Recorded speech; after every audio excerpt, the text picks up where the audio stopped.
So guys, we're going to have a chat about something today. We're going to do something that we've never ever done before.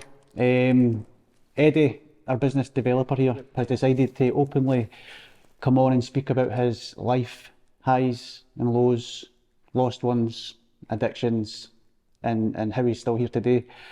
So we're going to sit and have a conversation, and we both believe that if this can reach and help at least one person, then it's all going to be worth it. And absolute hats off to Eddie for agreeing to this. I will make you aware some of the stuff that's going to be spoken about. It might be really sensitive to other people. I don't know if it maybe trigger up memories or things like that, but the whole point of this is to help people that is going through mental health, grief, addiction, and basically covering all aspects of life. So Eddie, thank you so much for agreeing to do this. Thanks for asking. Eddie, I'm 35, you're... Go and tell them your age, Can you keep a secret? Aye, let's go. So can I. I'm 53 this month. 53, so almost two generations apart. So let's kind of go back to let's go back to your 20s.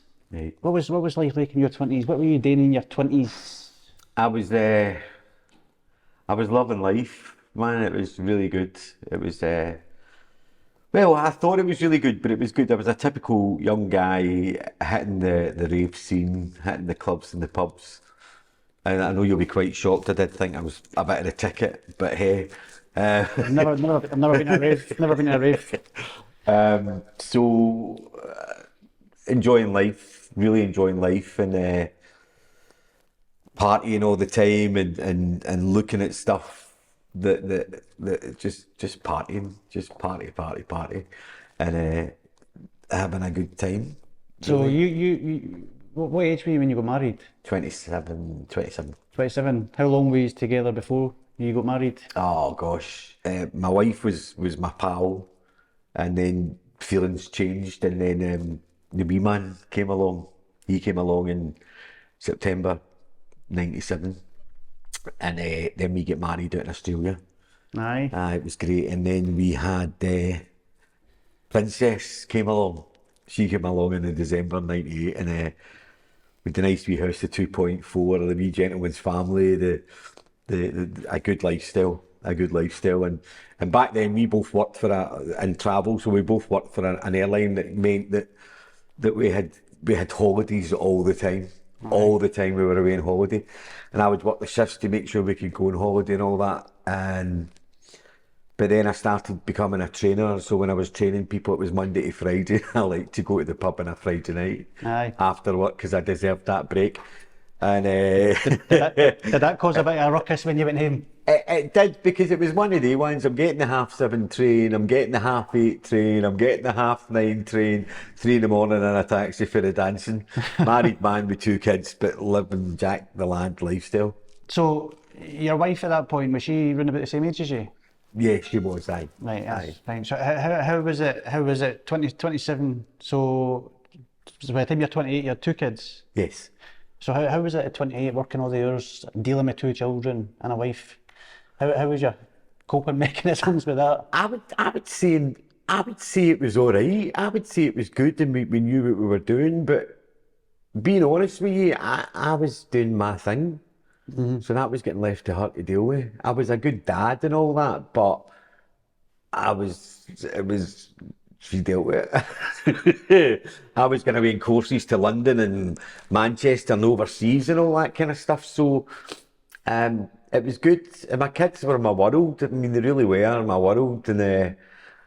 And she was as well, to be fair. But that's when I was the party animal. And I had 2.4, married with kids, and I still thought I was a party animal. And you can't be that. Do you know what I mean? That just doesn't work. You kind of go calm down. Do you know what I mean? So, 28, 2 kids. When did you get married? 27. No, I get married when I was 27. I got married in the April after Cameron had been born in September.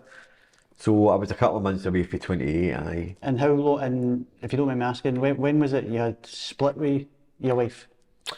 Gosh, the kids must have been young, so they must have been about 4 and 5. Aye. What was the reason behind that? My partying. Was that what caused it? Yeah. My selfishness. I think, do you see when you look at a lot of people, even for, I'm not saying, I won't say older generation, but your generation, even to my generation, people tend to do that. People tend to grow up and they seem to still carry the party life with them. They want to go out, they want to do this, and you see it everywhere. And that's a relationship breaker for a lot of different people. Absolutely. So when you had split with your wife, was it amicable in regards to the kids? No. No? No.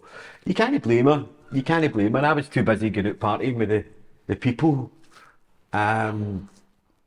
Although I had my kids and I got a nice wee house in Clarkston and I done all my stuff and I had my kids every second weekend, but I didn't have what she had to put up with. I didn't have the whole turmoil of two young children. I was part-time dad and part-time dad. Did you still see them regularly? Oh aye, every couple of weeks. Aye. So when we're going about obviously the party life, the raves, obviously that led to the breakup of a marriage. Was it like just alcohol or was it drugs as well? Oh, drugs, alcohol, drugs, anything.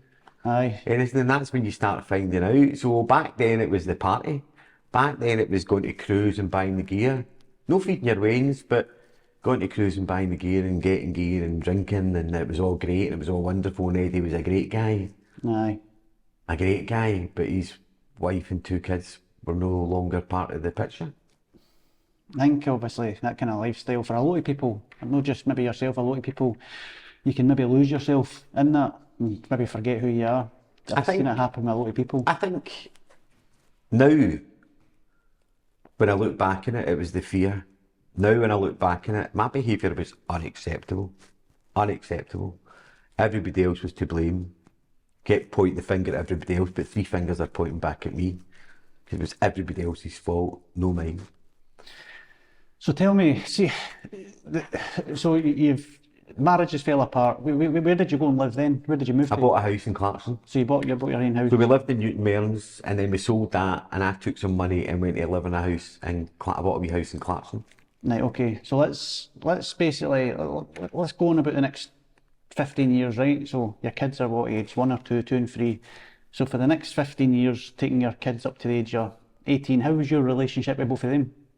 It was okay. It was okay. I was all for the kids, so I would kind of take, when they became teenagers and couldn't be in the same room as each other, I started taking them alternate weekends, so every weekend was full with the kids. And I thought I was the great dad, Mr. Wonderful. I didn't know that back in the scene the kids are going, I don't want to go to my dad's. I didn't know that all this was happening in the background because Daddy was drinking too much and Daddy was drinking too much. But back then it was bottles of red wine, so I was acceptable. I didn't have a problem. Aye. Do you know what I mean? No, we're drinking red wine at the dining table, what are you talking about? Do you know what I'm saying? So it was like that, and we had our ups and downs with the children, but I would fling money or do whatever, but I never really had any money because it was all getting spent on drinking drugs. But that's how it happened. So you're quite confident then, obviously, kids being with their mum, they were safe, they were getting a great upbringing, all that kind of stuff. So obviously I've known you for, well, what, maybe 5-6 years now? 5-6 years now. I won't mention the company, but we did work together at a job. That's where we were introduced to each other. So we'll fast forward the years. So obviously this is quite a touchy subject. You had a massive loss. Are you able to tell me what happened? Like, yeah, I'll get into that. So basically I became the servant and no longer the master to the drugs and alcohol. So all the fancy stuff that I'm talking about now disappeared. The isolation came in. All became home drinking, home drugging, which I'll fully admit. I'm an addict. I go to different groups for my alcohol addiction and my cocaine addiction. I do it every day because I have to. I've had a caseworker. I've been in hospital, know very well with different things, with excess, let's call it. And then the kids were getting up, so my son was at college and my daughter she was just being her, really. The apple doesn't fall far from the tree, and she's away partying. She's decided to take a job in Magaluf, And the first season she went for a 6 week holiday. Like, right. And then the second time she went, it was great. And I spoke to her the week before and it was all good. And then that's Friday, the 27th of April at 2 is when my life changed forever.